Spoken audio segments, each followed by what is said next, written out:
pastor Luiz França.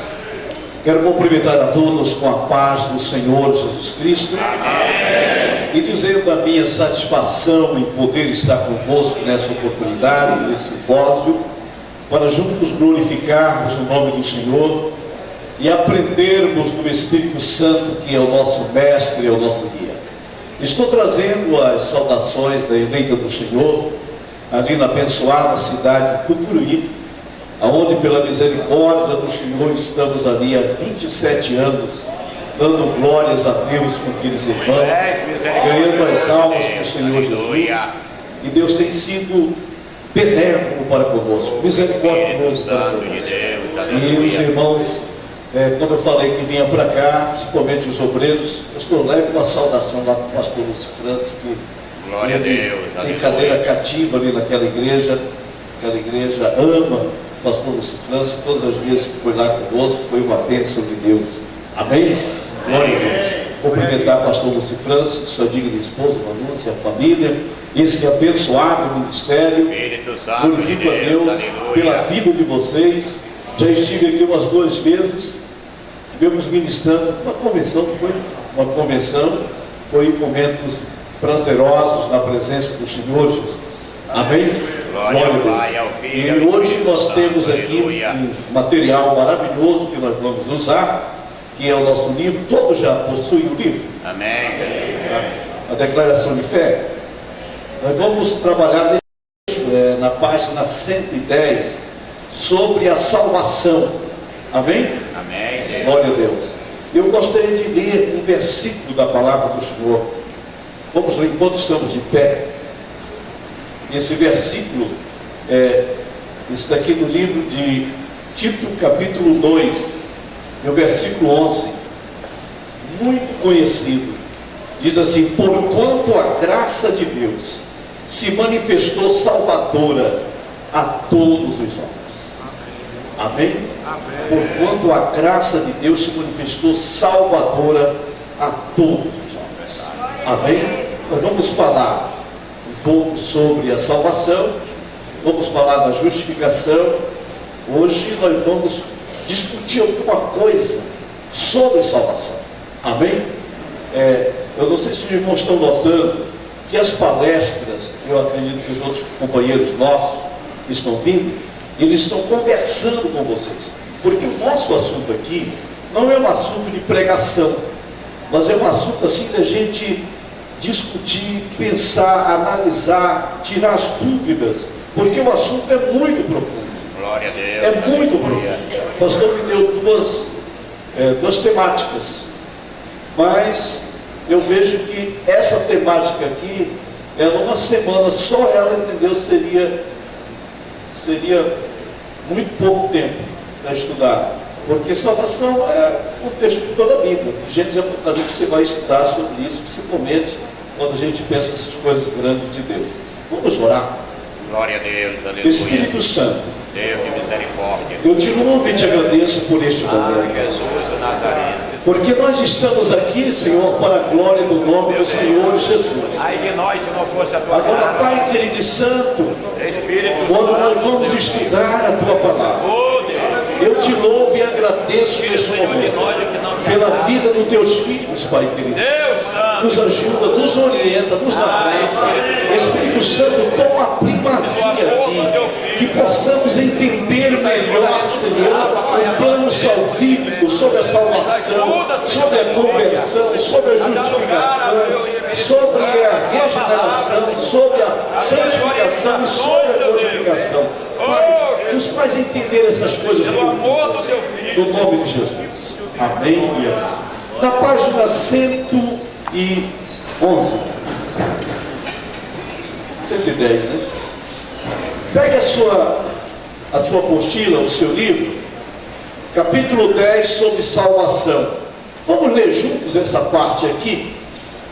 Vamos lá, o nosso cremos. Todos acharam? Marque aí no seu livro.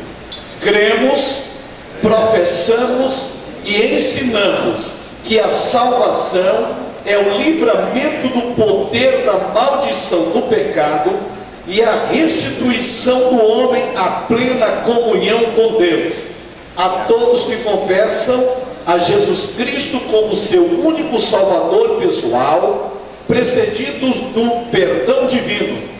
A este dão testemunho todos os profetas, de que todos que nele creem receberão o perdão dos pecados pelo seu nome.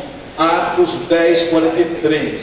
Trata-se da restauração do relacionamento do ser humano com Deus por meio de Jesus Cristo. Deus estava em Cristo reconciliando consigo o mundo, não lhes imputando seus pecados. 2 Coríntios 5:19. Somente a fé na morte expiatória de Jesus e o arrependimento podem remir o pecador e levá-lo ao Criador. Essa salvação é um ato da graça soberana de Deus pelo mérito de Jesus Cristo e não vem das obras, porque pela graça sois salvos por meio da fé. Isso não vem, é dom de Deus, não vem de obras, para que ninguém se glorie. Efésios 2:8 e 9. Amém? Glória a Deus. Meus amados, vamos pensar um pouquinho a respeito da salvação, do plano da salvação. Porque a gente prega muito sobre a salvação, fala dos pecadores, principalmente o texto de Atos 4:12, não há salvação em nenhum outro. Abaixo do céu não existe nenhum outro nome dado entre os homens pelo qual importa que sejamos salvos e tal. E falamos da salvação.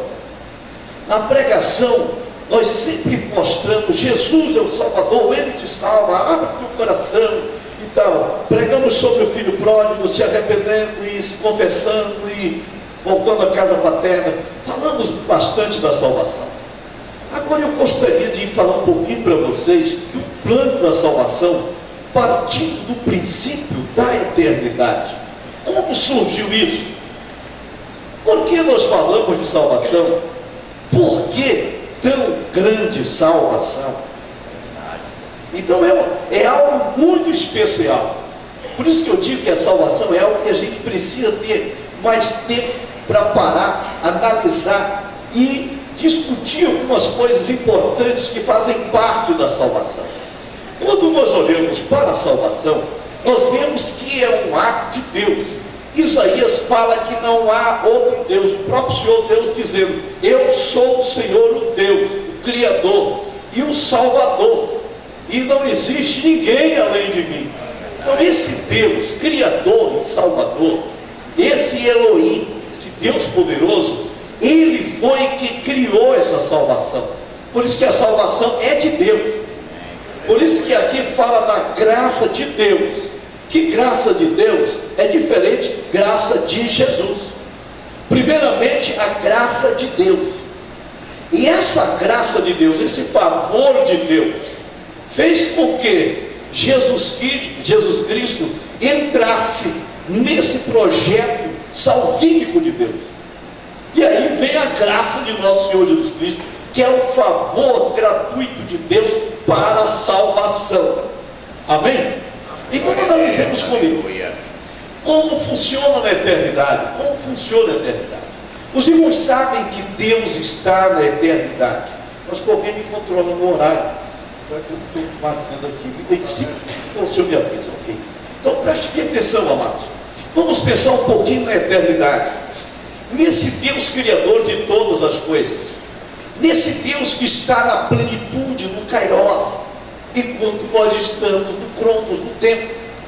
Esse Deus criador que planejou todas as coisas, antes mesmo que o homem fracassasse e caísse, antes mesmo que existisse o homem, Deus já sabia na sua presciência tudo, na sua soberania, Ele saberia de tudo. Por isso que eu digo que salvação é um negócio muito sério. Eu falei 2 palavras agora: presciência e soberania, que são 2 coisas que a gente precisa falar depois sobre presciência, soberania e livre-arbítrio. Entendeu? Que é essa liberdade humana que Deus deu para os seres humanos livre de escolha. Então Deus, na sua eternidade, na sua soberania, Deus resolveu a criar um povo em um planeta. Deus tem milhares de planetas. Deus tem milhares de coisas Mas Deus resolveu ter um planeta chamado Terra, e nesse planeta colocar um ser diferente, diferente dos anjos, diferente dos seres criados, das suas criaturas. Deus, diferente de tudo, Ele resolveu criar um ser humano terráqueo chamado homem, formando do pó da terra, diferente de tudo e de todos. Por quê? O propósito de Deus nesse pensamento, com este propósito, Deus queria, entendeu, fazer algo tremendo com estes homens, porque Deus já sabia no eterno passado. Eu estou falando de coisas do eterno passado, bilhões de anos. Deus já sabia que o querubim ungido iria fracassar, que iria levar um terço das estrelas dos anjos. Deus já sabia que Ele iria criar esse ser terreno, e que esse ser terreno teria esse livre-arbítrio, porque Deus não criou robôs, e esse livre-arbítrio foi exatamente o que nos prejudicou.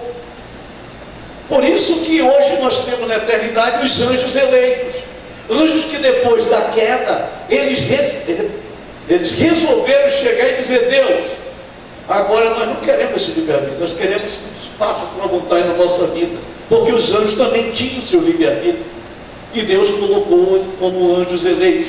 Então Deus sabia de tudo isso, todo esse projeto, e é por isso que lá na eternidade, antes mesmo de criar o homem, Deus resolve imolar um cordeiro que Ele tinha na eternidade, um cordeiro que tinha um sangue eterno, um cordeiro diferente de todos os cordeiros. E Deus decide lá no eterno passado: eu vou criar uma igreja. Por isso que a Bíblia diz que a igreja foi fundada antes da fundação do mundo. Eu estou falando, irmão, de coisas daqui muito além, bilhões e bilhões de anos, nós não sabemos quanto. Então Deus criou todas essas coisas, só que para Deus, quando Ele cria uma coisa, já é. Porque Deus não tem passado para Deus. Nós que estamos aqui no tempo, nós temos passado, presente e futuro. Mas para Deus tudo é. Para Deus é. Então Deus criou, é. Então tudo já estava funcionando para Deus, só que não havia sido revelado e nem manifestado. Estão me entendendo? Então vamos lá. Deus está lá na eternidade. Deus cria todas essas coisas. Agora vamos falar um pouquinho do trono de Deus. Vou falar só de raspão, só para os irmãos terem ideia. No trono de Deus tem três coisas que são fundamentais. Nós temos aqui, entendeu, do lado direito do trono, suponhamos que tenhamos a autoridade de Deus. No centro do trono nós temos a justiça de Deus, e aqui do lado do trono nós temos a santidade de Deus. Então são três coisas profundas que estão ali, que fazem parte do trono de Deus. Eu estou falando do trono de Deus da Nova Jerusalém. Os irmãos sabem que a Nova Jerusalém é coisa fantástica, é a nossa pátria, é a nossa cidade, é para onde o Senhor vai nos levar. Glória a Deus. Quantos têm essa esperança de um dia chegar na Nova? Tem muita gente que pensa, pastor França, que a Nova Jerusalém é uma cidadezinha pequena. A Nova Jerusalém é a cidade maior que existe no universo. Para vocês terem ideia, ela é quadrada em forma de um cubo. Ela tem aproximadamente 2.100 quilômetros de comprimento, 2.100 quilômetros de largura e 2.100 quilômetros de altura, ou mais um pouco, alguns colocam 2.200. Então é algo muito grande. E quando a gente fala das ruas de ouro, pensa numa rua de 2.000 quilômetros, não é de 1 quilômetro, é de 2.000, daqui a Brasília. Então é coisa grande. No centro da cidade é que está o Monte Sião, e no alto do Monte Sião é que está o trono. Eu não sei a altura. Eu estava conversando com o pastor José Cláudio, porque ela tem 12 portas, nascente, poente, norte, sul. São 12 portas. Que altura essas portas? Se essa cidade tem esse comprimento todo, que altura são essas muralhas? São coisas fantásticas e tremendas. Mas ali no trono está o grande trono do Pai.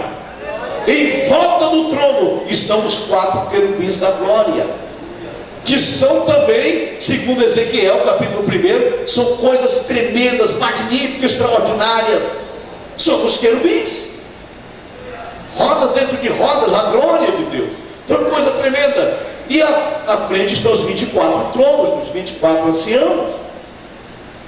Eu estou falando isso para os irmãos terem ideia do tamanho dessa salvação, de onde ela veio. Porque às vezes a pessoa, entendeu, fala do Evangelho, fala da salvação com tanta simplicidade, como se fosse coisa de nenhum valor. Eu estou falando de algo que surgiu do Senhor Deus Todo-Poderoso, Criador dos céus e da terra. Ele que é o Salvador. Foi Ele que quis salvar suas criaturas. Amém? Então esse Deus Criador, Ele está ali no seu trono de glória, e no seu trono está ali sua autoridade, sua justiça e a sua santidade. A sua autoridade, nós já falamos uma vez sobre autoridade, não foi o princípio de autoridade? No princípio de autoridade a gente estuda sobre isso, mas a autoridade, ela é revelada através do poder de Deus. O poder de Deus é a extensão da autoridade de Deus. Assim como a justiça de Deus, a extensão da justiça é o juízo, e a extensão da santidade é a glória. Então aqui diante do trono está ali a autoridade de Deus, a justiça de Deus, e está também a glória de Deus, a santidade de Deus. Agora, por que eu estou falando isso? Porque eu estou querendo dar um toquezinho sobre justiça. Porque a gente lê muito sobre salvação, principalmente Paulo escrevendo aos Romanos, ele fala sobre a justiça de Deus, mostrando, entendeu, por que nós fomos salvos. E quando a gente começa a pensar nesta salvação, nesta magnitude, aí nós somos levados a pensar na justiça de Deus, porque a justiça de Deus, ela age através do juízo, e a justiça de Deus, ela faz parte do DNA divino, ela faz parte da natureza de Deus. A justiça de Deus, ela faz parte da essência de Deus. Não tem como tirar de Deus a justiça. Se tirar a justiça de Deus, Deus não é mais Deus. Então a justiça de Deus faz parte da essência de Deus. Esse Deus que é justo. Deus, maravilha. É aí que começa agora o trabalho sobre salvação. Aí Deus veio à terra, Pai, Filho e Espírito Santo, na obra da criação. No princípio, está ali no livro de Gênesis, capítulo 1, que aqui diz lá. Vamos ler os 3 versículos rapidamente. Vamos ler todos juntos? Vamos lá? No princípio, criou Deus os céus e a terra. 2. E a terra era sem forma e vazia, e havia trevas sobre a face do abismo, e o Espírito de Deus se movia sobre a face das águas. 3. E disse Deus: haja luz, e houve luz, e viu Deus que a luz era boa. Aqui nesses 3 versículos nós já vemos aqui a presença da Trindade: o Pai, Deus, o Espírito Santo sobre a face do abismo, transmitindo vida, tá? E aqui no versículo 3 nós vemos Jesus, porque aqui nós vemos ele, a ação do verbo, o Logos divino, Deus dizendo: haja, o verbo. Quem explica isso já é João, no capítulo 1, versículo 1, ele diz: e no princípio era o verbo, e o verbo estava com Deus, e o verbo era Deus. Então aqui está a Trindade. Essa Trindade está aqui nesses primeiros 3 versículos da Bíblia, e eles estão, e daqui a pouco eles vão para uma obra extraordinária, que é a obra da criação do homem. Aí se cria o homem, façamos o homem. Eu estou falando de Trindade para mostrar o verbo no plural, façamos o homem. Então eles criam o homem, formam o homem do pó da terra, e este homem, ele passa a ser alma vivente. Só que este homem estava ali no jardim do Éden, que eu considero o primeiro santíssimo na terra, mas de repente começa a entender o problema acontecer. Aí vem o problema do pecado, vem a queda, vem a ruptura. Aí o homem fracassa, aí nós já temos que ir lá para Paulo aos Romanos, quando ele diz no capítulo 12, 5 e 12, ele diz que por um homem entrou, todos juntos, por um homem entrou o pecado, e o pecado passou a todos os homens, porque todos pecaram. Pelo pecado entrou a morte passou a todos os homens, e todos pecaram e destituídos foram da glória. Não é da graça, é da glória. Graça é uma coisa, glória é outra coisa. O homem estava revestido de glória, para que ele pudesse receber a presença do Rei da Glória.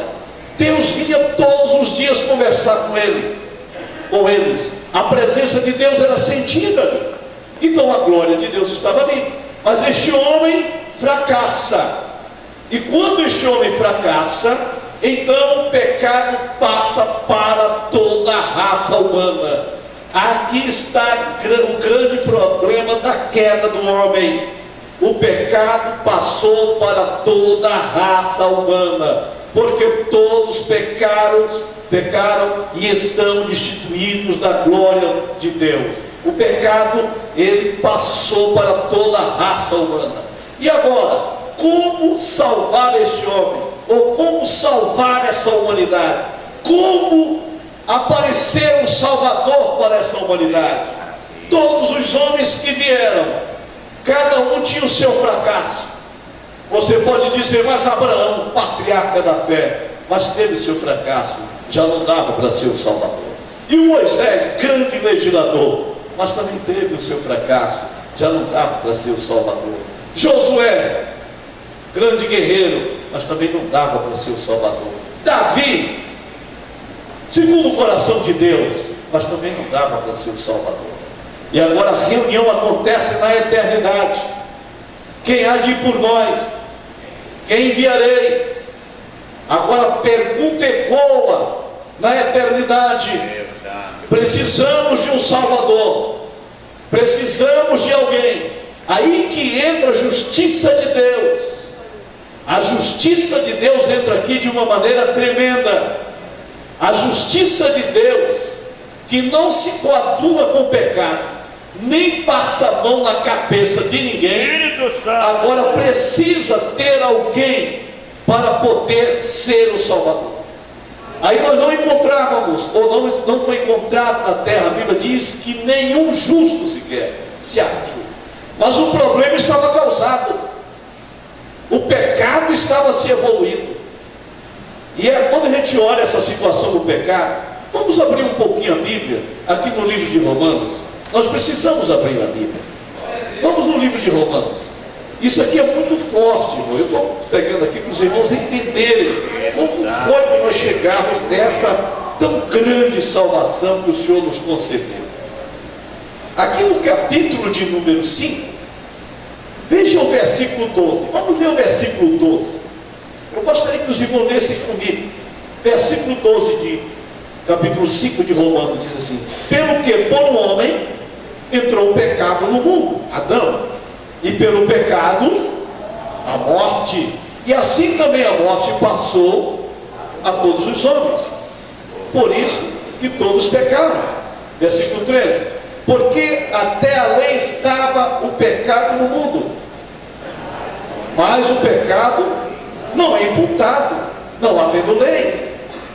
No entanto, a morte reinou desde Adão até Moisés, até sobre aqueles que não pecaram, a semelhança da transgressão de Adão, o qual é a figura daquele que há de vir.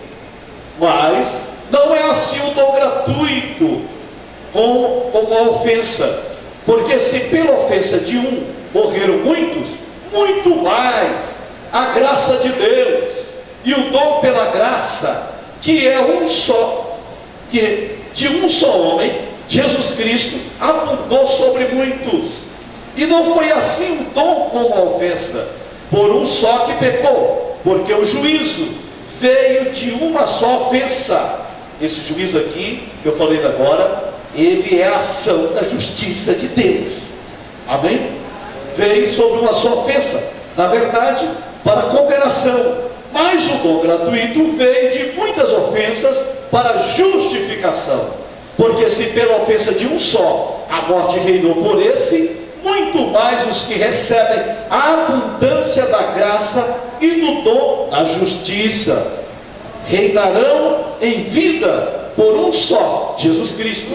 Pois assim como por uma só ofensa veio o juízo sobre todos os homens para a condenação, assim também um só ato de justiça veio a graça sobre todos os homens para a justificação pela vida. Porque como pela desobediência de um só homem muitos foram feitos pecadores, assim pela obediência de um só muitos serão feitos justos. Veio porém a lei para que a ofensa abundasse, mas onde o pecado abundou, superabundou a graça, para que assim como o pecado reinou na morte, também a graça reinasse pela justiça para a vida eterna por Jesus Cristo nosso Senhor.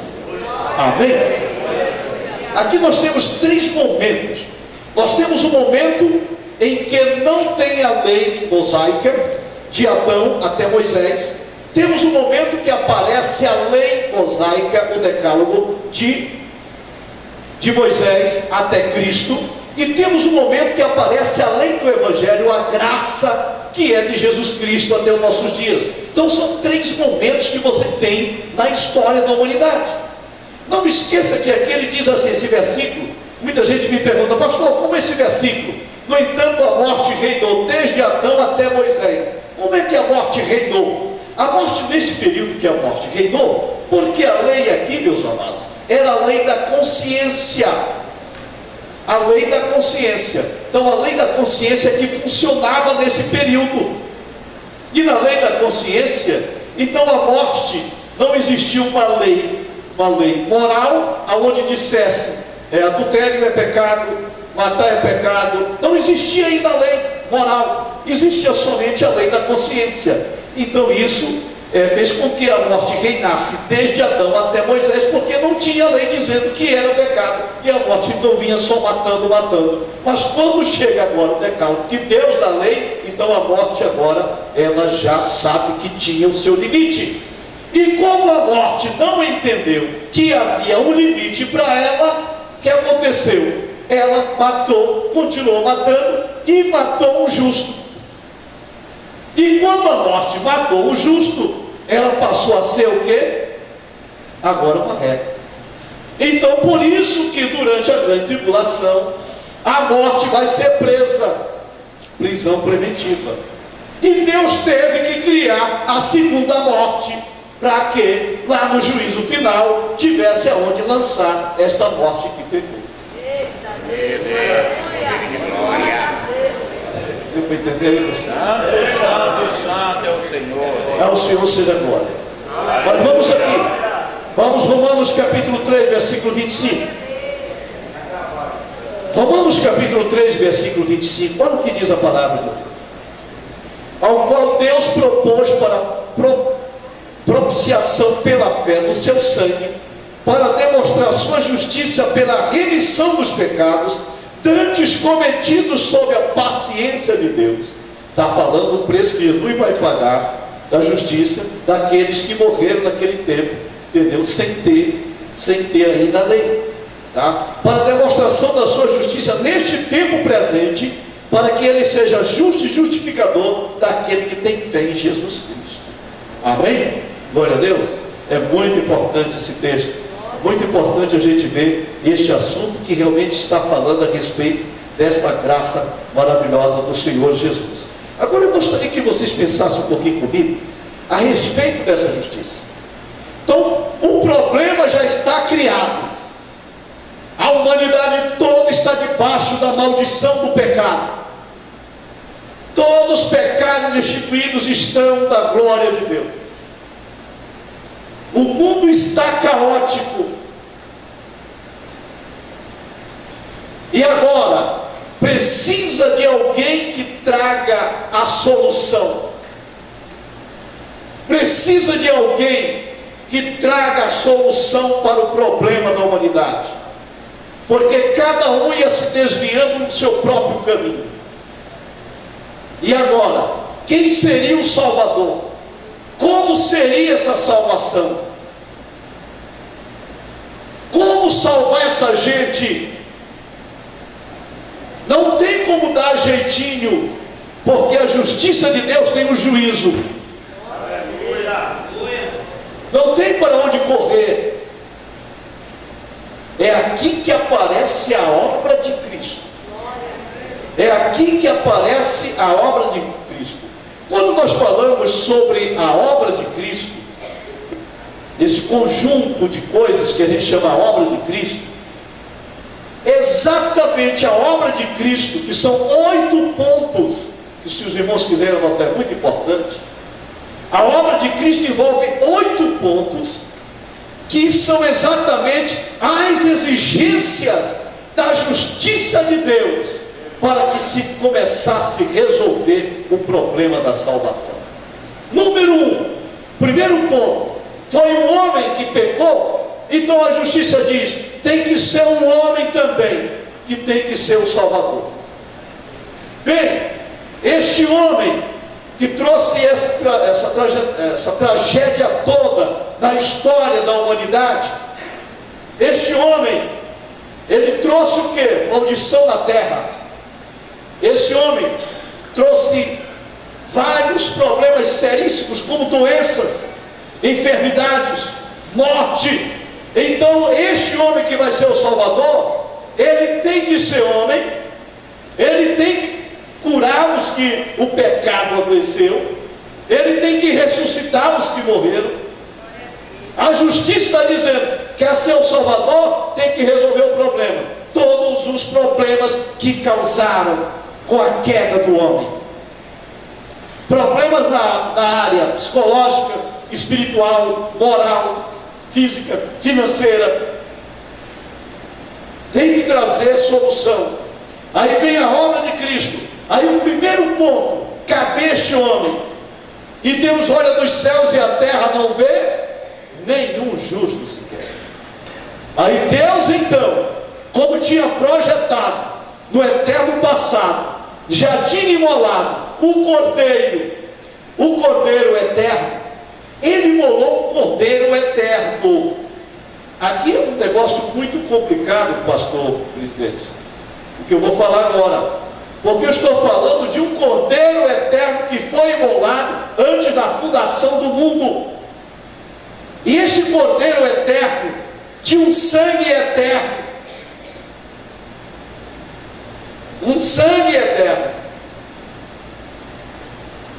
diferente do sangue humano. E agora, precisaria de um sangue eterno, que Paulo chama de semente incorruptível. A semente incorruptível é a semente que nós herdamos de Adão e Eva. Por exemplo, todos nós somos frutos da semente corrupta de Adão e Eva. Por isso que Paulo disse que quando chegar o dia da glorificação, que é o quinto ato da justificação, da salvação que nós vamos estudar, ele fala aqui para nós a respeito que naquele dia o que é mortal vai se revestir da imortalidade e o que é corrupto vai se revestir da incorruptibilidade, quando nós vamos receber um corpo novo. Amém? Por causa da semente corrupta.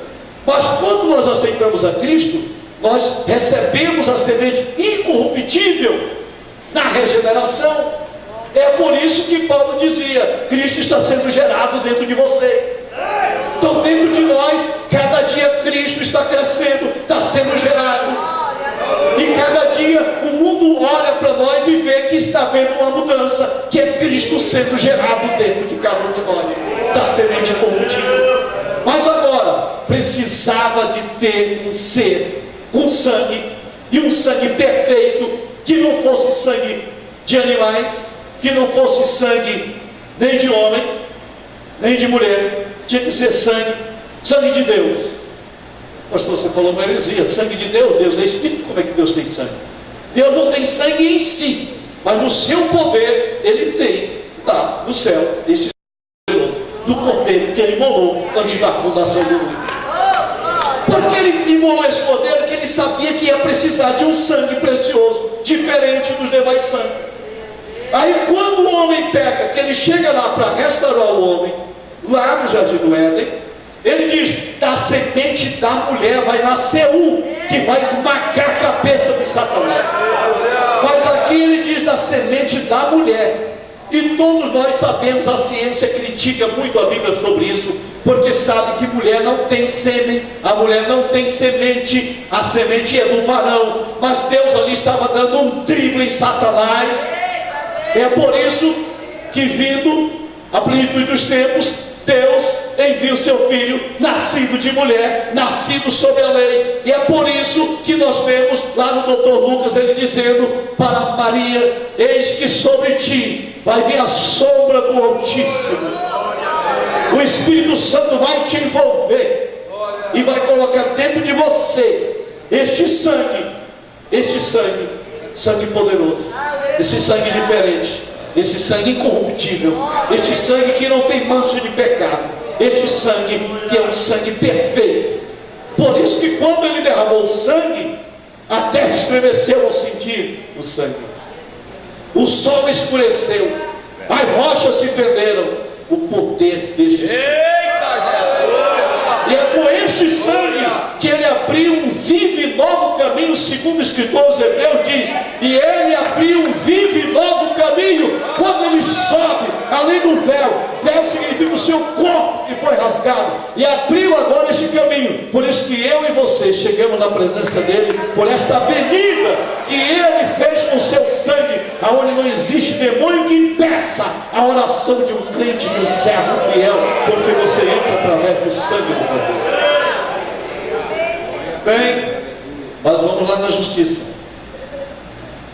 A justiça diz: para ser salvador, tem as exigências da justiça.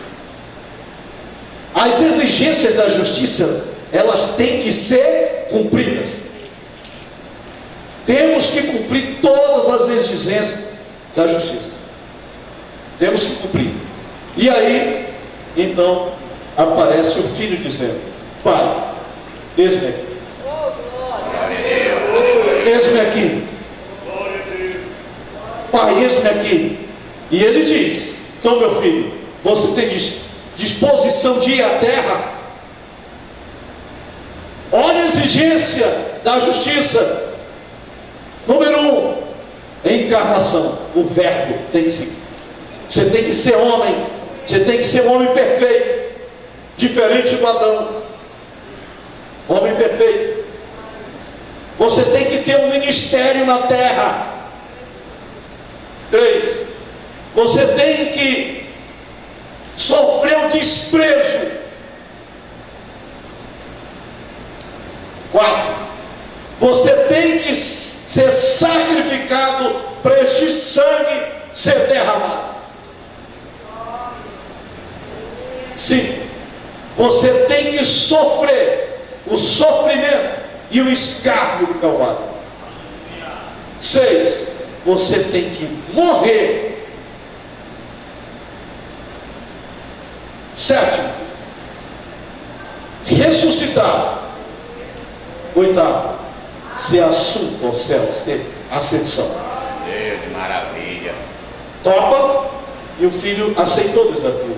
Então ele disse: então vá e diga para os homens da terra que Deus amou o mundo de tal maneira que deu o seu filho unigênito, para que todo aquele que nele crê não pereça, mas tenha vida eterna. Ele aceitou o desafio. Ele aceitou o desafio. Então a salvação não é algo muito simples assim para nós, porque já pagaram tudo. Mas não foi fácil para a eternidade resolver o problema do homem. E ainda não foi resolvido pleno, porque foram 3 problemas causados com a queda do homem: um problema espiritual, um problema político e um problema de ordem física. Por isso que os discípulos, quando chegaram para servir a Jesus, eles pensavam que Jesus já ia resolver o problema político. E o tempo todo Que tempo tu vai resolver o problema de Israel? Como é que vai ser isso? E Jesus estava trazendo ali a restauração espiritual. E ainda está terminando essa restauração espiritual, que é o mais importante. Os discípulos não tinham nem ideia do que é isso que nós estamos falando aqui. Jesus explicando para eles, mas eles não tinham ideia. Hoje nós temos, porque está pronta a obra, e nós estamos vendo e acompanhando essa obra toda. Mas é coisa profunda. Mas vai ter ainda o período da restauração política, que vai ser agora depois do arrebatamento da igreja, quando Jesus voltar com poder e grande glória. Mas a restauração completa e física, geográfica, vai ser só lá no final, quando ele vai fazer novos céus e nova terra. É só no final. Então são 3 restaurações. E aqui nós estamos falando como foi que a justiça de Deus se aplicou. E Jesus veio com esse propósito de cumprir tudo isso. Primeiramente, o Verbo se faz carne. Ele deixa a sua glória, deixa seu poderio, não deixa de ser Deus, mas não usa o seu poder como Deus. Ele não usa. Tem gente que diz, pastor, que Jesus estava aqui usando sua onisciência, onipresença, onipotência. Não é assim. Jesus não estava aqui usando sua onisciência, onipresença, onipotência. Se ele tivesse usando sua onisciência, onipresença, era muito fácil vencer. Ele teve que vencer tudo isso aqui, irmão, a justiça de Deus. Ele teve que vencer como homem perfeito. Como homem perfeito. Ele foi usado pelo Espírito Santo. Por isso que você vai ver Jesus orando, Jesus jejuando, Jesus chorando, Jesus clamando. Ele estava como homem perfeito. Agora, quando ele ressuscita, aí ele diz assim: todo poder é me dado nos céus e na terra. Aí, meu irmão, ele não faz mais aqueles milagres, já chega para dizer: ide vós também, e você com vocês, vamos, Pai seja convosco, pode ir, assim como o Pai me enviou, estou enviando vocês, porque agora ele recebe todo o poder novamente. Amém? Ele recebe todo o poder, e ele está aí, entendeu? Agora, hoje, com todo o poder dos céus e da terra. Mas ele venceu aqui, irmãos, como um homem. Ele tinha que cumprir a justiça de Deus. No livro de Romanos você vai ver isso. Se você ler o Romanos e for marcando onde fala justiça de Deus, juízo de Deus, você vai ver como Paulo ele começa a fazer ali eu acho assim, um diálogo entre judeus e gentios, discutindo sobre a justiça de Deus. E ele explica tantas coisas lindas, até o momento que ele chega a mostrar que a justiça de Deus aceita o sacrifício de Jesus Cristo. Então, quando a justiça de Deus aceita, se dá por satisfeito com todos esses pontos, com a obra de Cristo na terra, quando a justiça de Deus dá ali a CND, certidão negativa de débito, pronto, está aqui. Quando Jesus diz lá no Calvário: está consumado. Quando ele diz está consumado, que o véu se rasga de alto a baixo, a justiça de Deus está dizendo: está aceito. Nós aceitamos, nós aceitamos, nós aceitamos, nós aceitamos. Irmãos, isso é coisa linda, isso é coisa maravilhosa, isso é coisa grandiosa, isto é magnífico. Sem isto aqui, você não tem como falar de salvação. Não tem como falar de salvação. Falar de salvação sobre o quê? Você tem que falar de onde surgiu o projeto, o porquê do projeto. Agora daqui para frente você vai ver como foi aplicada essa salvação na igreja, como está sendo aplicado. Esses pontos importantes que Paulo chama isso de os rudimentos da fé. Os rudimentos da fé, que é conversão, justificação, regeneração, a adoção, a santificação e a glorificação. São os rudimentos da nossa fé. Isso aqui, rudimentos da fé, é como se fosse assim, entendeu? O primeiro ano que a gente está estudando, aprendendo sobre verbos, sobre conjugação de verbos, essas coisas, adjetivos e tal, pronomes. São coisas que a gente está aprendendo. são rudimentos, são coisas principiantes. E é isso que Paulo fala. Eu gostaria que vocês já fossem mestre pelo tempo que vocês estão na casa, mas eu não preciso falar a respeito disso. Eu queria fazer uma pergunta: os irmãos estão entendendo o que eu estou falando? Está dando para entender? Eu estou tentando falar para os irmãos para mostrar a dificuldade que foi para se cumprir a justiça de Deus, porque a justiça de Deus faz parte da essência de Deus. Para vocês terem ideia como é sério a justiça de Deus, pense um negócio comigo. Jesus nasceu, está ali Maria e José com o bebê, quase 2 anos de idade. Aí aparece um rei louco lá, um faraó, e como os magos tinham passado lá, falaram para eles que tinha nascido um rei, ele assina lá um edito dizendo: todo menino de 2 anos para baixo vai ser morto.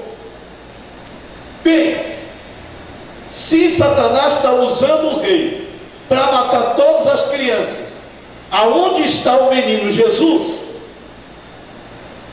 O pai poderia fazer o seguinte: Deus poderia dizer: Satanás está querendo perturbar o meu plano, mas eu vou já matar esse faraó. Pronto, matei o faraó.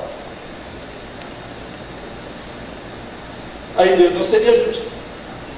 Aí o que Deus fez? Vai dar uma volta no Egito, fala em sonho para José e Maria: pega o menino, vamos dar uma passeada lá no Egito, vamos conhecer o Egito. Enquanto ele vai para lá, aí Deus vai tratar com o rei.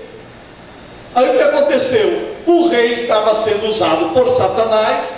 A síndrome de Lucifer qual é? Exatamente fazer com que as pessoas queiram ser igual a Deus ou ser parecido com Deus. E foi exatamente que o rei estava falando bonito, e de repente alguém se levanta lá, aplaude e diz: você está falando como se fosse um Deus. E naquele mesmo momento ele diz: realmente, eu estou falando como Deus. Aí naquela hora Deus te peguei.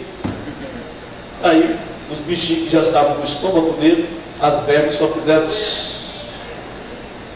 aí morreu. Aí Deus fala novamente em sonho para José: José, pode voltar, já resolveu. Por que Deus não matou o faraó? Por causa da justiça de Deus. Às vezes nós queremos que uma coisa seja assim tão rápida que Deus resolva para nós, mas a justiça de Deus tem que ser cumprida. E aqui na salvação não tinha para onde pular. É a justiça de Deus, tinha que se cumprir, e tinha que alguém vir cumprir a justiça de Deus, para poder haver essa grande, gloriosa e abençoada salvação que nós temos. Eu tenho mais um minutinho. Espírito Santo de Deus, aleluia. Glória a Deus. Então aqui você vê que a justiça de Deus, ela começou a funcionar, e funcionou de uma maneira maravilhosa. Então esse Deus que é justo, que é poderoso, que é santo, ele fez com que a justiça dele se cumprisse no seu próprio Filho. Aí Paulo escreve dizendo que Cristo estava reconciliando consigo mesmo o mundo, estava reconciliando. Aqui, agora, quando nós olhamos para este lado da justiça de Deus, Deus pegando o seu próprio Filho e fazendo com que a sua própria justiça, como o pessoal diz aí, cortando na carne, que a sua própria justiça pegasse o seu próprio Filho e ele pagasse o preço pela humanidade. Aí agora nós vamos ver algo importante, pelo menos 5 coisas importantes em Deus que está no trono de Deus. Número 1, anote aí: o amor de Deus. Aleluia. 5 coisas importantes que estão em Deus para a salvação. Número 1, o amor de Deus. Número 2, a misericórdia do Senhor. A misericórdia do Senhor. Número 3, a graça salvadora. Número 4, a benignidade. E número 5, a bondade. Essas 5 coisas, elas estão em Deus. Esse Deus que é justo, que é santo, Ele é um Deus que tem um amor. Esse amor de Deus, que nós falamos para as pessoas, é algo muito profundo. Porque o amor de Deus é diferente do amor humano. Os filósofos da Grécia, eles fizeram uma pesquisa a respeito desse sentimento que envolve os seres humanos. E lá eles descobriram que existem 4 tipos de sentimentos fortes no ser humano que eles podem chamar do amor. O primeiro eles chamam de Eros. Eros é um amor voltado mais para o corpo da pessoa amada. Depois apareceu o amor filho ou filantrópico, que é o amor que une as agremiações, une pessoas, une grupos, clubes, né? Aí tem o estógio, o amor familiar, que reúne a família, o amor que junta o pai, a mãe e os filhos. E aí eles descobriram que tinha um amor mais forte do que todos esses, que era o ágape, o agapão, o amor divino. Este amor, ele é diferente de todos os demais, porque este amor, ele fala de algo divino. No amor de Deus está a essência de Deus, porque a Bíblia diz que Deus é amor. Por isso que no capítulo 13 de 1 Coríntios, Paulo ali ele fala que permanece a fé, a esperança e o amor, e o maior destes é o amor, que o amor jamais acaba. Ele está falando ali o capítulo 13 de 1 Coríntios, todo é sobre o amor do Pai, o amor que tudo crê, que tudo sofre, tudo espera, entendeu? Então este amor é profundo de Deus, é algo de Deus. Aí nós temos a misericórdia de Deus. Isso tudo, irmãos, para nós começarmos a falar sobre a salvação. Por que Deus se interessou em salvar a humanidade? Por causa do seu amor. O amor de Deus é diferente do amor do homem. É totalmente. Porque o amor de Deus, ele tem ternura. Quando você olha para uma outra pessoa, se você quiser enumerar 10 problemas, você já enumera. Se ela é baixa, se é alto, se é gordo, se é magro, se é... Uma coisa você vai arrumar, 10 defeitos rapidamente. Só que Deus, Ele quando olha para nós, Ele olha com este amor. E neste amor está a ternura. É por isso que Paulo diz que a esperança não traz confusão. Porque o amor de Deus está derramado em nossos corações pelo Espírito Santo.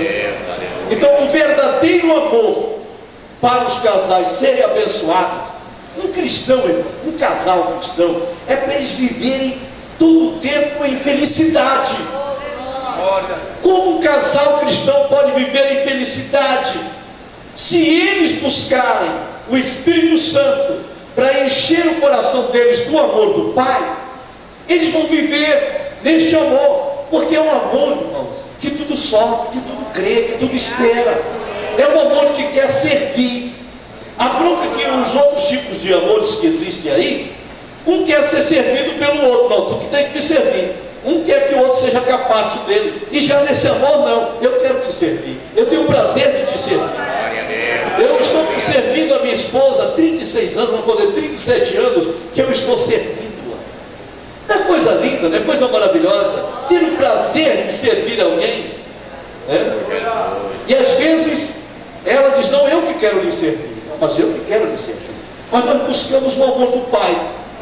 Eu me lembro um dia que eu estava orando de madrugada e foi um negócio inédito naquele dia, porque eu sempre saio mais cedo. Sempre vocês sabem que a mulher gosta de deitar mais um pouquinho, daquele soninho da manhã. Aí eu saí, dei um beijinho nela e disse assim, meu amor, já estou indo. Aí eu fiquei olhando assim para ela, já arrumada, para ir para a igreja. Aí fiquei olhando, e aí o Espírito Santo falou dentro do meu coração. Eu coloquei dentro do coração de vocês o amor do Pai. Eu disse, Senhor, coloque também no coração dela este amor que tu colocaste no meu coração por ela. E fiquei orando, aí fui embora. Aí quando eu estou já retornando ao almoço, ela me disse assim, tu não sabes de uma coisa, eu nasci pensando no amor de Deus no meu coração por ti. Eu disse, então eu estou entendendo, eu também estou sentindo muito amor de Deus no meu coração por ti. E é um amor diferente, porque é um amor que traz ternura. Ternura, você olha assim para o outro com ternura, com compaixão. Este é o amor do Pai. Eu estou falando isso para os irmãos entenderem como foi o amor de Deus para poder se compadecer dos miseráveis que estavam caídos, fracassados, para que Ele tivesse a coragem de não poupar seu próprio filho, antes de entregar por todos nós, para cumprir a sua justiça. O amor do Pai e a misericórdia dele, porque todos haviam se perdido, todos haviam se extraviado, mas agora Ele usa de misericórdia. A misericórdia é não deixar acontecer aquilo que nós merecemos que aconteça, que é diferente da graça. A graça é um favor de Deus, né? Favor que a gente não merece, Deus te dá gratuitamente. Mas já a misericórdia é Deus te guardar para não deixar acontecer aquilo que você merece como pecador. E a benignidade, eu estou passando rápido porque esse primeiro período já terminou. A benignidade é o seguinte: é você ser bom com quem é ruim contigo, que é diferente da bondade. A bondade é você ser bom com quem é bom com você. Ah, eu vou ser bom com ele, ele é bom comigo, eu vou ser bom com ele. Isso aqui não leva a nada. Mas a benignidade é ser bom com quem é ruim contigo. E aqui que está o segredo do amor de Deus em nossos corações. E é um dos frutos do Espírito. O Espírito Santo tem esse fruto, dividido nesses 9 gomos, que é amor, que é gozo, que é paz, que é benignidade, que é bondade, que é fé, que é mansidão e é domínio próprio. Amém? Glória a Deus. Os irmãos vão entender sobre predestinação, os irmãos vão entender sobre adoção, e vocês vão entender que todo esse projeto de Deus, se você não entende salvação, olhando primeiramente para o lado da justiça de Deus, daqui a pouco você vai entrar, entendeu, nas seitas heréticas. E as seitas, nós temos várias seitas que estão pegando salvação e colocando, entendeu, do jeito deles. E isso atrapalha muito aqueles que querem servir a Jesus. Nós temos uma seita que são os adventistas do 7º dia. Eles dizem que o inferno não existe, que é só apenas um sono, e que a pessoa vai para lá, mas Deus é muito bom, e depois está tudo certo, tudo beleza. Isto para enganar as pessoas, porque pela Bíblia nós entendemos que Deus vai julgar, vai ter um juízo final, e a oportunidade que Deus está dando para a humanidade é através do seu Filho, que Ele já investiu tudo, para que Ele fosse o justificador de todos que chegam a Ele. E quando a gente começa a analisar a salvação, como nós estamos vendo esses 3 momentos, que são momentos especiais, a gente começa a se aproximar mais de Deus e pedir a bênção de Deus. Mas vamos pensar um pouquinho na salvação agora, em 5 pontos que acontecem na salvação. Como aconteceu a salvação da sua alma? Vamos para o lado prático. A salvação da nossa alma, ela acontece em 5 momentos. É uma caminhada. Qual é o primeiro momento? O primeiro momento é chamado conversão. Na conversão, o que é conversão? Conversão é mudança de direção. Como é que acontece a conversão? Olhe para cá para você entender isso aqui, por gentileza. Preste bem atenção. Você está em um mundão sem conhecer Deus, sem ter paz, sem ter salvação. Aí Deus levanta alguém através do Espírito Santo para pregar a palavra. E essa pessoa vem e prega a palavra para você. Fala da salvação. Prega o Evangelho. Evangelho que é poder de Deus. Estou falando pregar o Evangelho, boas novas de salvação, boas notícias de Deus. Aleluia. E quando alguém chega lá e fala de Jesus, do perdão, da salvação, do Calvário, da cruz, da ressurreição, do amor de Deus, né? Essa é a mensagem do Evangelho. Aí você ouve. Quando você ouve, você está ouvindo. A fé vem pelo ouvir. Ouvir o que? A palavra de Deus. A palavra de Deus é uma semente. A palavra de Deus, ela tem um poder. A palavra de Deus é como sendo a semente incorruptível de Deus, tá? Aí você ouve as boas novas. A fé vem pelo ouvir. Quando essas boas novas entram nos seus ouvidos, ela vai diretamente, porque a palavra, ela vem ungida, ela vem poderosa. Gente, o poder da palavra de Deus é coisa fantástica, tremenda. Não é por um acaso que Satanás faz tudo para que as pessoas não ouçam, para que as igrejas fiquem dentro das quatro paredes, que a igreja não vá à rua, não vá às casas, não vá à televisão, não vá ao rádio, para que as pessoas não ouçam. Mas quando alguém prega a palavra, alguém vai ouvir, e a palavra não vai voltar vazia. Prega a palavra, fala a palavra, não te preocupa com o resultado, porque o resultado é Deus que vai fazer prosperar. Aí a semente vem no ouvido, ouviu, só que ela desce para o coração. Aí ela vai, essa semente vai no espírito humano. O espírito humano, ele está como um alento. O ser humano, ele é corpo, alma e espírito. O espírito humano, ele está parado. A pessoa que não conhece Jesus, o espírito humano dele está, entendeu, lento, está morto. Por isso que a gente diz que uma pessoa que não conhece Jesus é morto espiritual. Ele está ali, entendeu, esperando da palavra. Ele tem um vazio grande dentro do coração dele, que é preenchido com drogas, com álcool, com festa, com alguma coisa, com alguma orgia. Mas quando ele ouve a palavra, aí essa palavra vai no espírito humano, e o espírito humano absorve a palavra.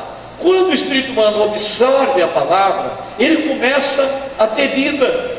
Aí ele quer Deus, ele quer mais do Senhor. Quando entra no espírito humano dele, é aí que eclode a vida espiritual. Eu estou falando de vida espiritual. Os irmãos sabem que tem 3 tipos de vida, logicamente 3 tipos de morte: morte física, morte espiritual e morte eterna. Vida física, vida espiritual e vida eterna. Eu estou falando de vida espiritual. E essa vida espiritual, ele alcança com a palavra vem do espírito humano e eclode esta vida. Quando eclode esta vida, ele passa a ter alegria. Por isso que a pessoa aceita Jesus, quer dar paz do Senhor para todo mundo. O amor do Pai colocado dentro dele, ele começa a querer ajudar todo mundo. Ele chega em casa e quer que todo mundo seja crente também, né? Porque o Espírito Santo entrou através da palavra no espírito humano dele. Aqui está começando a salvação. Isso aqui chama-se mudança de direção. É o lado que ele se converte. Isso aqui se dá muitas das vezes em casa. Ele diz assim: hoje eu vou na igreja e vou ser crente. Naquele momento dessa decisão dele é que aconteceu a mudança de direção. Ele mudou de direção. Se ele ia em direção de do pecado, agora ele muda. Ele vai em direção ao Calvário, a Cristo. Aí ele vem à igreja para ouvir a mensagem e confessar a Jesus Cristo. Ele confessa a Jesus Cristo. Aí é o momento do arrependimento. O Espírito Santo, que usou a palavra, faz nele brotar um arrependimento. A Bíblia chama isso arrependimento segundo Deus. Deus faz o homem sentir esse arrependimento. Esse arrependimento é através de uma tristeza profunda que ele faz pelos pecados cometidos. E esse arrependimento gerado pelo Espírito Santo faz ele se arrepender dos seus pecados. Aí ele vai e confessa a Jesus Cristo como seu único, suficiente Salvador pessoal. Isso ele faz através da fé. Não esqueça que ele ouviu a palavra e gerou o quê? Gerou o quê? Fé.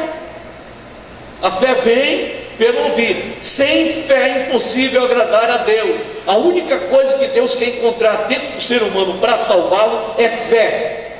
Se ele crê em Deus, ele vai ter a salvação. Amém? Glória a Deus. Aí para a conversão, ele precisa ter essa fé. A fé é gerada pela palavra que ele ouviu. Aí há o arrependimento. Aí ele se decide e aceita Jesus. Quando ele aceita Jesus, agora começa a justificação. Na hora que eu quero aceitar a Jesus como meu Salvador, este é o momento da justificação. Este momento, presidente, é um momento fantástico. A gente que está pregando, que a gente está aqui na frente, a pessoa está vindo ali aceitar a Jesus como Salvador, a gente nota isso nitidamente, o momento da justificação. Por quê? Este momento da justificação é o momento em que Jesus, o justificador, que tem as certidões do trono do Pai e a autoridade da justiça de Deus para dizer: ela é justa, ele é justo. Glória a Deus. Aí como é que acontece isso? Tipo um julgamento. A pessoa está aqui, ele mudou de direção, e agora entra o segundo ato da salvação, que é a justificação. Aí quando entra esse ato, é como se fosse assim. Por exemplo, deixa eu chegar mais aqui, olha como acontece. Aqui está o meritíssimo senhor juiz. Deste lado está o advogado de defesa. Aqui na frente está o réu. E aqui está o promotor, o acusador dos irmãos, dizendo: ele não presta, ele não vale nada, ele é briguento, ele é ladrão, ele não... desfazendo dele. E aqui está o meritíssimo senhor juiz, dono da justiça, está com o martelinho da justiça. Só que o advogado de defesa, Jesus de Nazaré, temos um advogado junto ao Pai. Ele se levanta e fala para o meritíssimo juiz: eu com o meu sangue comprei o José, a Maria, o Joaquim, o Océlio, para mim.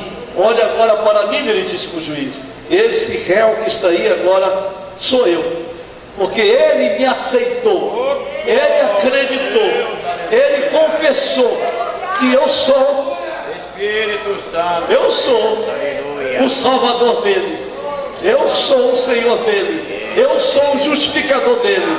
Aí o meritíssimo olha e diz: realmente você tem crédito pelo seu sangue precioso que atendeu toda a justiça do trono. Então eu dou uma martelada e declaro: ele é justo, está justificado. Aí você não sabe por que o diabo te odeia. Por que o diabo te odeia? Porque ele te acusa. E aí você diz assim para ele: mas o sangue de Jesus Cristo me purifica de todo pecado. O sangue de Jesus Cristo me purifica de todo pecado. Então, pelo sangue de Jesus Cristo, nós somos purificados dos nossos pecados, por causa dele. Então, nele, olha agora que eu vou falar para os dentes. Nele, no sangue purificador, glorioso, que atendeu plenamente todo o requisito da justiça, do trono, do juízo do Pai. Nele eu sou adotado, nele eu sou justificado, nele eu sou eleito, nele eu sou predestinado, nele eu sou abençoado, nele.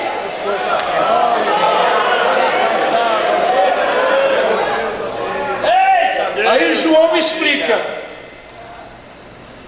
João me explica: eu nele e ele em vós. Isso é comunhão. Quanto mais você estiver ligado na videira, quanto mais você estiver ligado em Cristo, mais você vai desfrutar dessa comunhão. Aleluia. Glória a Deus. Deu para entender aí? Amém. Isso é muito importante. Deus é o juiz julgando o pecador. O diabo é o promotor e acusador dos irmãos. O pecador é o réu e transgressor. Cristo é o advogado absorvendo o pecador. O pecado é a transgressão da lei de Deus. Deus é o reto juiz, dá o veredito final, absorvendo o culpado e declarando justo. Justificado, pois, mediante a fé, temos agora paz. Paz com Deus. Por meio de quem? Por meio de quem? Por meio de quem? De nosso Senhor Jesus Cristo. Por meio dele. Gente, nosso caso é com Ele. Nosso caso é com Ele. Nele reside toda a plenitude. Glória a Deus. Isto é maravilhoso. Justificação é o segundo ato da salvação. Situação do homem sem Deus é complicada. É uma barreira muito grande impedindo esta santidade. Na justificação, irmãos, você está aqui, Deus está lá, aí tem a barreira, o pecado, entendeu? É essa barreira. Mas quando Jesus tira essa barreira, aí você então se chega, aí ele começa a receber a bênção. E essa barreira só é quebrada através da cruz de Cristo. Porque na cruz de Cristo é onde nós vemos a justiça de Deus sendo sacramentada. Olha a cruz. Deus, maravilha. Essa vertical é a justiça. Essa horizontal é o amor. Então lá na cruz, ali está a justiça, a justiça e o amor. Eles se juntaram na cruz. Lugar de refúgio, lugar de justificação. Justificação é uma mudança de posição. Você antes era aquele réu, agora você é justificado. Você é justificado. Você está com ele, justificado por mediante a fé. É o efeito da justiça será paz, e a operação da justiça é repouso e segurança para sempre. Isaías já fala isso em 32:17. O qual por nossos pecados foi entregue e ressuscitou para a nossa justificação. Romanos 4:25. Só texto que fala a respeito dessa justiça maravilhosa de Deus. Vamos um pouquinho aqui à frente. Bem, então nós estamos falando, ele mudou de direção, foi justificado. Agora, já que ele está justificado, então vai ser a hora dele ser chamado para ser adotado e ser regenerado. Então agora, veja bem como Deus é misericordioso com os miseráveis pecadores. Ele estava longe, ele agora está nos reconciliando com Deus. Mandou o pregador, pregou a palavra, gerou fé, aceitamos a ele, fomos justificados. Agora que você está justificado, então você agora vai nascer de novo. É aqui que entra a regeneração. Não existe regeneração antes de justificação, meus irmãos. Deus não vai ter filho sem ser justificado, não tem como. É o que muita gente prega, a igreja católica prega sobre isso. As pessoas não são regeneradas, não são justificadas, e eles estão dizendo: eu sou filho de Deus. Existem 5 tipos de filhos de Deus. Filhos de Deus por formação, Adão e Eva. Filhos de Deus por eleição, a nação de Israel. Filhos de Deus por adoção, nós, a igreja de nosso Senhor Jesus Cristo, somos filhos por adoção, né? Isso é muito importante. Os anjos, filhos de Deus por criação.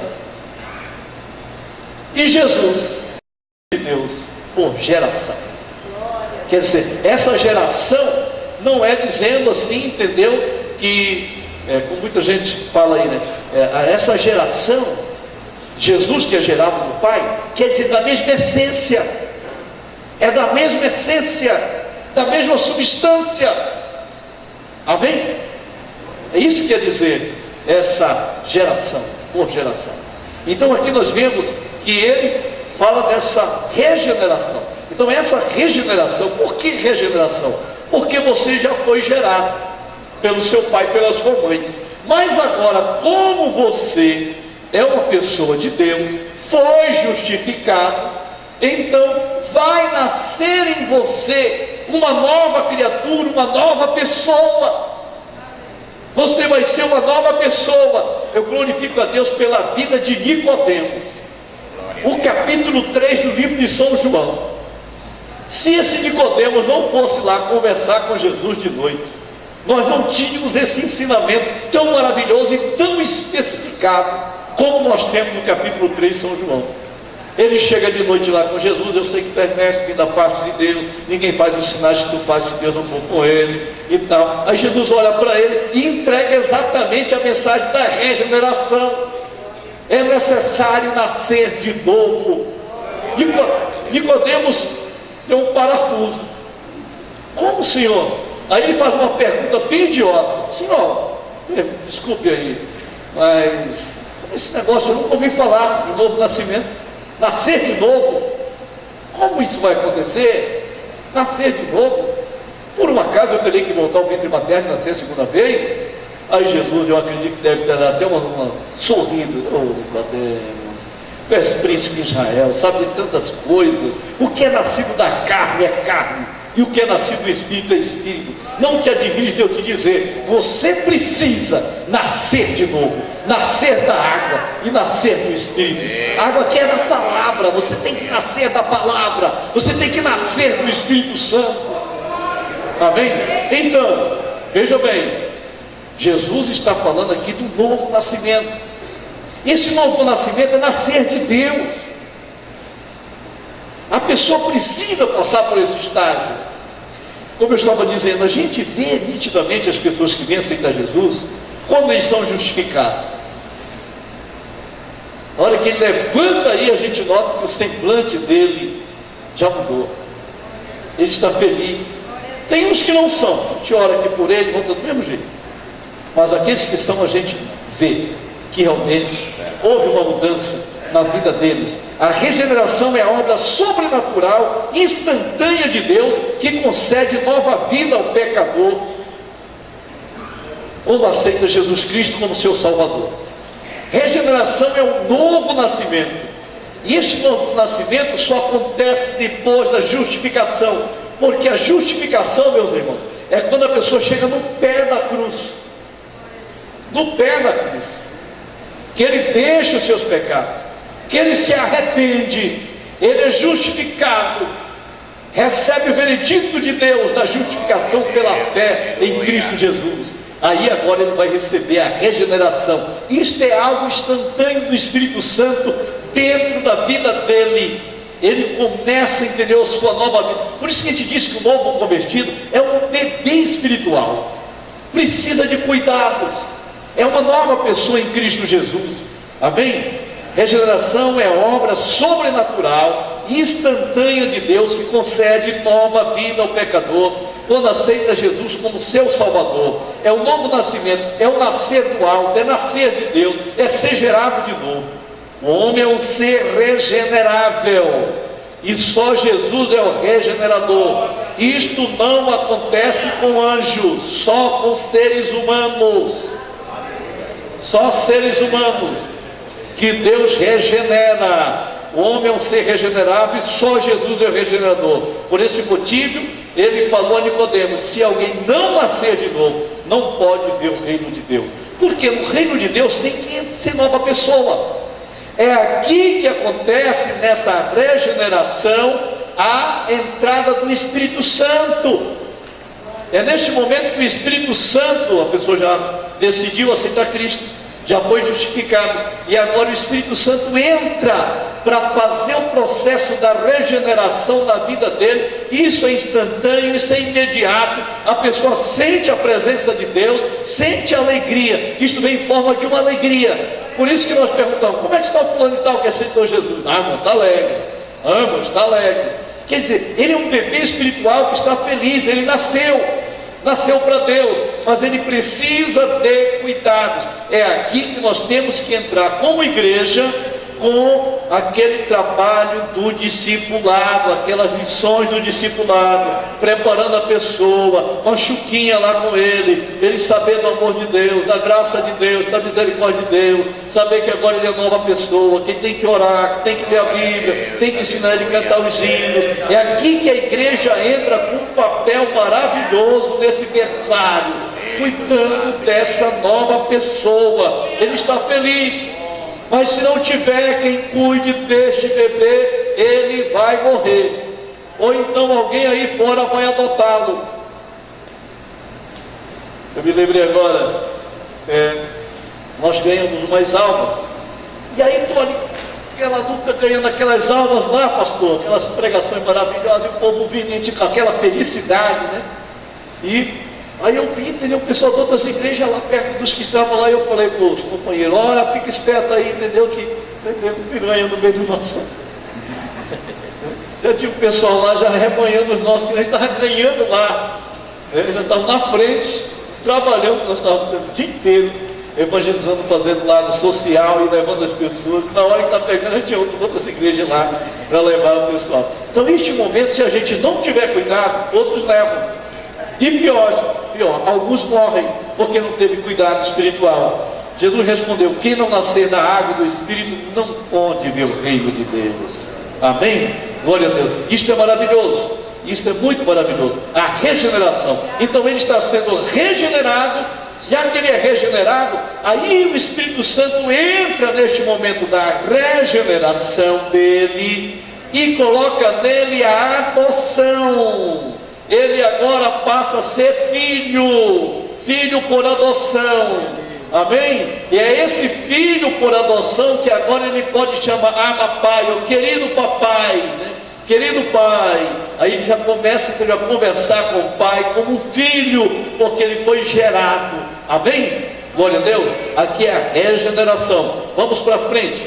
A regeneração é mudança de natureza, é nova criatura. Bendito seja o Deus e Pai de nosso Senhor Jesus Cristo, que segundo a sua misericórdia nos regenerou para uma viva esperança, mediante a ressurreição de Cristo dentre os mortos, para uma herança incorruptível, sem mácula, inacessível, reservada nos céus para vós outros. Quem não nascer da água do Espírito não pode ver o reino de Deus. O que é nascido da carne é carne, o que é nascido do Espírito é Espírito. Não te admires de eu te dizer, importa-te nascer de novo. A regeneração é necessária para resistir ao pecado. Todo aquele que é nascido de Deus não vive na prática do pecado, porque é nascido de Deus. 1 João 3:9. A regeneração é necessária para se viver em retidão. Se sabeis que Cristo é justo, reconhecei que todo aquele que pratica a justiça é nascido de Deus. A regeneração é necessária para se entrar no céu. Jesus disse a Nicodemos: se alguém não nascer de novo, não pode entrar no reino de Deus. Amém? Glória a Deus. Louvado seja o nome do Senhor. Tem outro ponto aqui muito importante que eu quero falar para vocês, aqui dentro dessa área da regeneração, é a santificação. Esse outro ponto é de suma importância, porque a santificação está muito resumido dentro do nosso livro, porque aí no livro é mais entendeu em que nós cremos e mostra os pontos, e o que nós temos muita riqueza aí são os textos. Mas aqui, eu coloquei aqui para nós pensarmos um pouquinho sobre a santificação. A santificação é mudança de estado, seguir a paz com todos, e a santificação, sem a qual ninguém verá o Senhor. Então acompanhe comigo aqui. A pessoa ouviu o Evangelho. Vamos supor, você ouviu a pregação, abriu seu coração, se converteu, veio para a igreja, confessou Jesus Cristo, foi justificado, depois foi regenerado, recebeu a adoção, e aí agora começa essa sua nova vida. Essa vida de santificação eu chamo o lado prático da salvação. Santificação é o lado prático da salvação. Seguir a paz com todos, seguir andar a paz com todos, sem a qual ninguém verá o Senhor. Santificai-vos, porque amanhã o Senhor fará maravilha no meio de vós. Mas como é santo aquele que vos chamou, sede vós também santos em toda a vossa maneira de viver. Porquanto escrito está: sede santo, porque eu sou santo, diz o Senhor. Porque esta é a vontade de Deus, a vossa santificação. Isso aqui o pastor já tem pregado muito para vocês sobre a santificação. A igreja sabe sobre a santificação. Deus é santo em absoluto e exige do seu povo santidade. A santidade aqui é separação do mundo, do pecado, da maldade, de qualquer corrupção. Santificação, a ideia principal é ser santo, separado para Deus. Significa purificar-se de toda imundícia da carne e do espírito, pois Deus nos chamou para a santificação. A santificação é a mudança de estado, isto é, a mudança de modo de vida do homem. Isso tem muito a ver, pastor, com caráter. Porque, por exemplo, a pessoa aceitou Jesus, olhe para cá, aceitou Jesus, foi justificado, foi regenerado, já tem adoção em Cristo Jesus. E agora começa a sua trajetória Só que ele continua trabalhando, estudando, continua sendo esposo ou sendo esposa. Ele continua nos trabalhos dele. Só que agora, com um novo propósito, é aqui que eu digo que a santificação, ela é mais uma mudança de caráter. Porque hoje o número de gente que vem para a igreja, que confessa a Jesus, que é mau caráter, não está escrito. E pior, que muitos aceitaram Jesus, foram justificados, foram regenerados, têm adoção. E quando chega neste ponto, que é o caminhar diário, que é o viver diário como cristão, como servo de Deus, é aqui que a gente começa a ver que muitos estão trazendo hábitos pecaminosos, e esses hábitos pecaminosos, eles querem infiltrar no meio da igreja, e eles querem continuar servindo a Jesus, mas com os hábitos lá do velho homem, do pecado. E muitos até a princípio começam a se dar bem no meio da igreja, porque lá no mundo ele enganava, ele emprestava e não devolvia, ele dava cheque sem fundo, o nome dele só vivia no Serasa, SPC, esse negócio todo decativado. E aí ele entra na igreja e encontra uma massa que está esperando Jesus, que está em estrada de transformação. Aí ele se faz amigo de um irmão, aí empresta um negócio para o irmão e não devolve, emprestou o CD, não devolveu, emprestou o livro, não devolveu, empresta o dinheiro, não paga.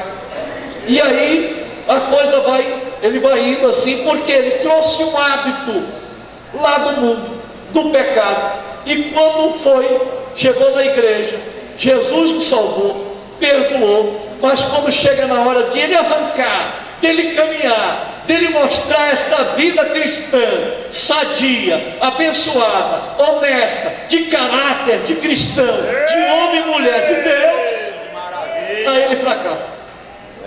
Aí entra o último ponto do livro, que é: alguém pode perder a salvação? Tem 5 minutos? Santo Espírito de Deus. Corre aqui, né? Estão entendendo?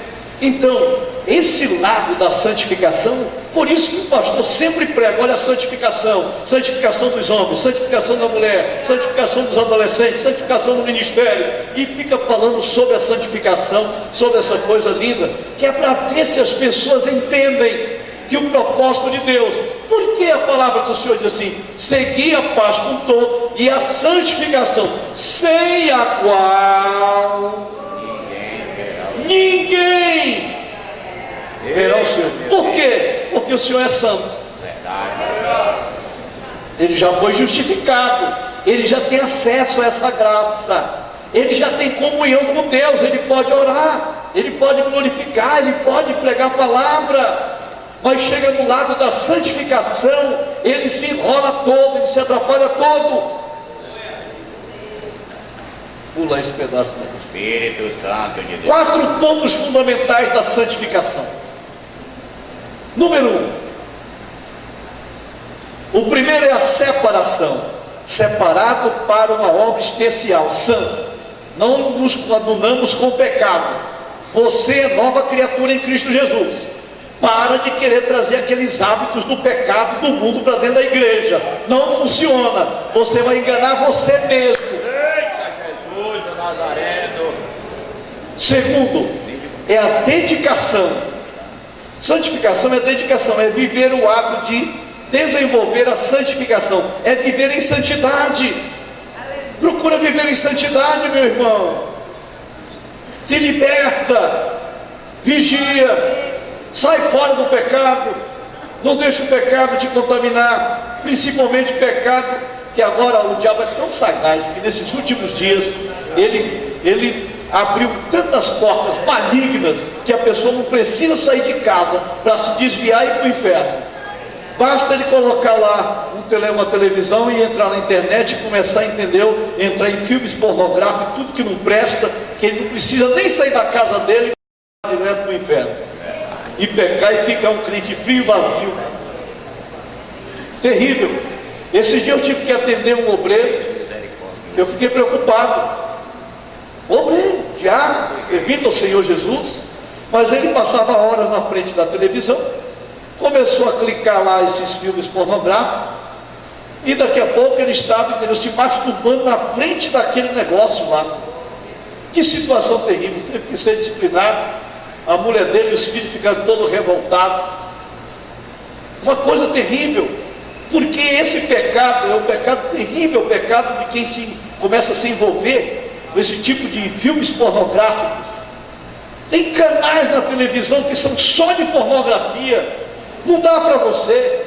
Quando o diabo quiser que você toque ali, você diz: não vou, eu sou santo, estou tendo a minha vida de santificação, estou esperando a volta do meu Senhor, eu sei que meu Senhor está voltando, eu não posso entrar por causa de um clique aqui nesse computador, ou nesse controle da televisão, vou perder a minha salvação, porque essas imagens terríveis, elas vêm impregnadas na mente da pessoa, e como essa pessoa vai orar, como ele vai pensar no trono da glória, da graça, da unção, como ele vai pensar no Espírito Santo, como ele vai pensar em Jesus, como ele vai pensar na Nova Jerusalém, se a mente dele está cheia de coisas horríveis, imundas, imorais, como ele vai ter essa santificação? Terceiro ponto, consagração. É viver uma vida de piedade através da oração, da meditação da palavra, é ter vida constante no altar de Deus. Oh Pai, gente, não tem coisa mais gostosa do que a gente viver isso.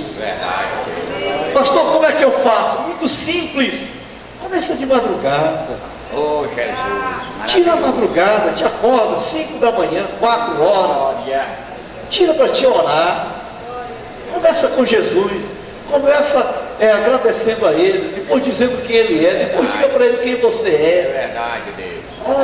Ora pela cidade, ora pelo país, ora pela igreja, ora pelo teu pastor, pela tua família, pelos teus filhos. Depois que orar, tira para cantar, canta 10 hinos. Pega a tua harpa e canta os hinos. Depois que cantar os hinos, fica adorando o Senhor. Faz isso todo dia. Faz isso todo dia. Vai mudar a tua vida. Tu vais entender o que é vida de santificação, porque você já vai amanhecer na unção do Espírito Santo. E o quarto ponto da santificação é serviço. Toda pessoa que tem uma vida de santificação sente prazer em trabalhar para Deus. Isso porque o próprio Espírito Santo nos impulsiona ao serviço do Senhor. Procure viver uma vida de santificação, pois sem a qual ninguém verá o Senhor. Pastor, o último ponto chama-se glorificação.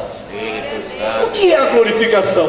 A glorificação é a mudança total, porque o mesmo Senhor descerá do céu com brado e voz de arcanjo, ao som da trombeta de Deus, e os que morreram em Cristo ressuscitarão primeiro. Depois nós, os que ficarmos vivos, seremos arrebatados ao encontro do Senhor nos ares. Assim estaremos para sempre com o Senhor. 1 Tessalonicenses 4, 16, 17. A glorificação será aquele dia, que dia maravilhoso, que dia glorioso, quando esse corpo vai se revestir da imortalidade, e o que é corrupto da incorruptibilidade, e nós vamos dizer: tragada foi a morte pela vitória. Onde está a morte, que é o Guilherme? A força do pecado e a lei, mas graças a Deus que nos deu vitória por nosso Senhor Jesus. Amém. Maravilhoso. Que salvação linda, né? Quantos têm certeza da salvação? Se coloca em pé. Glória a Deus, aleluia.